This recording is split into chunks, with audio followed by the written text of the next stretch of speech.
In today's video, I'm going to be turning this fancy boy into hopefully an even fancier White Scars Jump Captain. Hey everyone, Jam here and welcome to Bash and Brush. Now getting straight into it, obviously to turn this guy into a Jump Captain, I'm going to need a jump pack. Now I don't have any of the new ones, but I do have one or two of the old Vanguard veteran ones lying around. And I figured this would still work really well because maybe it's like a relic jump pack. Something reserved for high ranking people in the army. So I glued that bad boy together, cleaned him up, but we're not going to stick him on just yet. Now the next thing that I'm going to prep but not glue onto the model just yet either is the sword. Now White Scars are known for their single-edged blades, curved blades, all that kind of good stuff. And I happen to have this sword from Khosrow Khan, I believe. So all I did here was I used my hobby knife to cut off the blades from each hilt. And I also chopped off the pommels. Sorry, my sword knowledge isn't that great. And I did this because the White Scar sword had a really cool horse head pommel. And with that, I just glued the new blade and pommel onto the original captain's arm. But now onto the shield, and I wasn't quite sure what to do with it. But then I remembered a couple years ago, probably like 5 years ago now, I actually started a White Scars army project for the channel, which I never finished. But as you can see here on this impulsor, I did this sort of pitted steel look, which is very common in the Horus Heresy White Scars, and I thought why not try do it on the shield as well. So in order to do this, I used my hobby knife to kind of make a pilot hole, and then I'll come in with a drill bit as well to just widen that hole out a bit more. Now this doesn't take too long, and eventually I found that just making the hole with my hobby knife was good enough. And I just went along making loads of little pitted hole things, trying to vary the size and depth of each little pit. And then once I got it to about 99% done, I got out this little metal pokey stick and I used that just to push in little holes into the spaces where my hobby knife or my drill bit couldn't reach, just all the little small gaps. Now at this point you could probably just leave it and I think it looks pretty decent. But to really bring it all together, I used some extra thin plastic glue and I just run it across the entire surface of all the pits to just kind of smooth and blend it all together. It melts away any excess rough plastic and all that kind of stuff and just makes it look like it was some hammered steel. And hey, if this video does well enough and gets enough views and likes, maybe I'll finish that old White Scars project. So I don't know, comment below if you'd like to see that. But now as you can see here, once I had both the weapons ready to go and they're all set, I just glued them onto the miniature. And I think it's coming along nicely so far. But another little small detail I added to this miniature, I just cut out one of these little pouches from one of the Space Wolf kits and I just glued it onto the belt at the front of the miniature. White Scars are one of the more tribally, savagey looking chapters, so little details like this and skulls and stuff like that really help sell the vibe. And speaking of selling the vibe, I wanted a head option that was just screaming, a bit more aggressive because obviously he's just jumping through the sky. I mean, logically a helmet would make more sense. But I needed a head option with a scar as well because that's obviously a defining feature of, well, the White Scars. And I believe this one is from the Intercessors kit, not 100% sure. And I just glued that into the position I wanted because we will be coming back to it in a second with some green stuff. And just as I thought I was getting away from green stuff, it just pulls me back in. And that's going to be the next step before I can proceed with anything else. Now I've kind of mentioned it briefly before, but anytime I'm looking for inspiration for first founding chapters, I always look at the Horus Heresy miniatures. They have so much more character and detail to them, like that pitted steel. But the other bit is they quite often have these very small kind of fur collars around their capes, I guess. So that's what I was going to do now. Just rolling out my green stuff 50-50 between the yellow and the blue, rolling them out in kind of water drop shapes, and then pushing in some detail with my hobby knife. Now, as always, for people that are not new to my channel, I've mentioned this far too often, but I do have dedicated videos to green stuff first. I'll just link that as well. But yeah, I wanted to make sure the fur went all the way around to the top and around the kind of collar of this miniature. Although in hindsight, once the jump pack's glued on, probably wasn't necessary. But now for the right side of the miniature, I felt like it needed something more. Now originally I wanted some skulls kind of dangling and flowing, but I couldn't find the right bit for it. So I just opted to glue in this White Scars trinkety bit from the White Scars upgrade sprue, and yeah, it fit pretty decently there.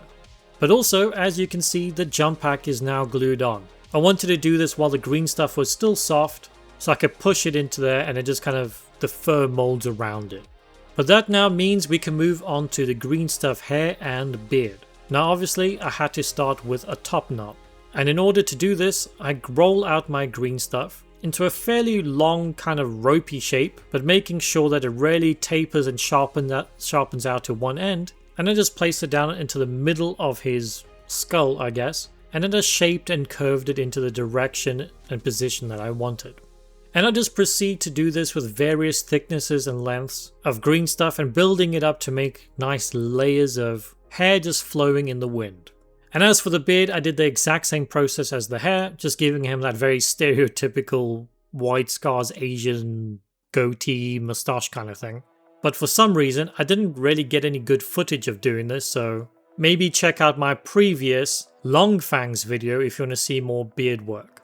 And the last thing I had to do to finish up off this hair was make a sort of hairband for this dude. So again, I just rolled out some green stuff and then flattened that out with, well, in this case, my hobby knife handle, but you can use a paintbrush handle, whatever you have. And yeah, once I had it at the width and length that I wanted, I just wrapped it around the base of that top knot.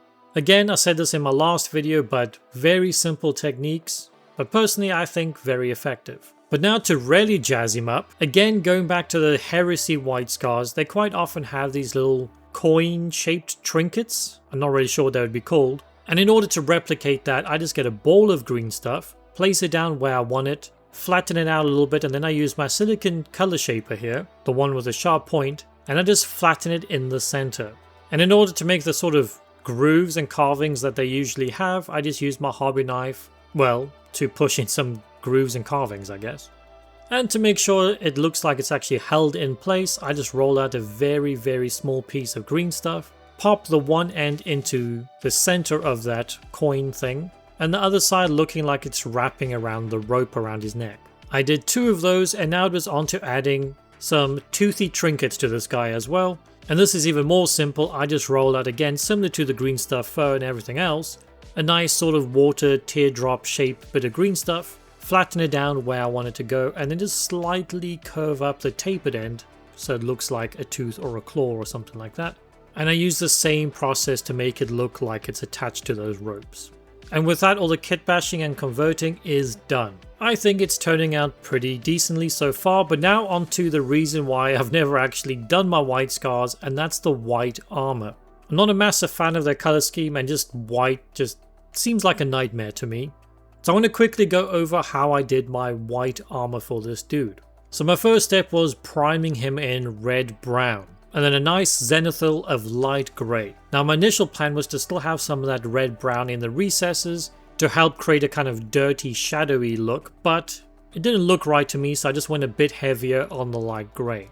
And the next step, and luckily the only white paint I had left in my collection hasn't dried up like chalk, was a bottle of White Scar. And I just chucked that into my airbrush, giving it a sort of zenithal, but still getting most of the miniature covered in this. And for anybody that's painting white miniatures out there without an airbrush, then I'm extremely impressed, because yeah, I don't think I'd do this with a brush. Now my next step was to block in everything else, because if I made any messy mistakes, this would be the easiest point to do any cleanup.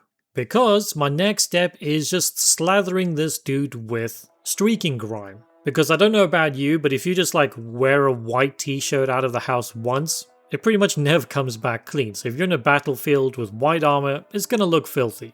Now at first I did section by section because I didn't want the streaking grime to stain too much. But about halfway through I just decided to do the rest of the armor in streaking grime, and then I just went in with my little sponge things. I'm not sure if these are makeup removal sponges, I don't really know what they are.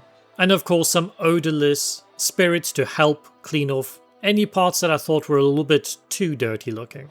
And one thing as well, I didn't actually varnish this model before doing the streaking grime. A lot of people say you should hit it with a glass or something like that, and I'm sure it would make the process a lot easier. But because it was one guy, I just went in and it was fine. I didn't scratch off any paint, nothing like that.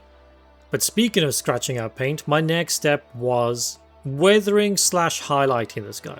I personally find the best way to highlight really bright armor is not actually highlight it, it's just to add a sort of weathering step with a darker color.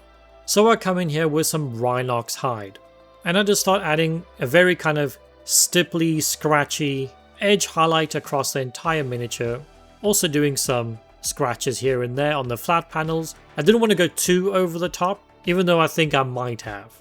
And certain areas where I did think maybe it was too much, I did go back in with a bit more white scar to maybe tidy up and highlight certain sections again, but to be honest, it didn't really make that much difference. Well, I don't think so anyway. But anyway, now on to the final reveal.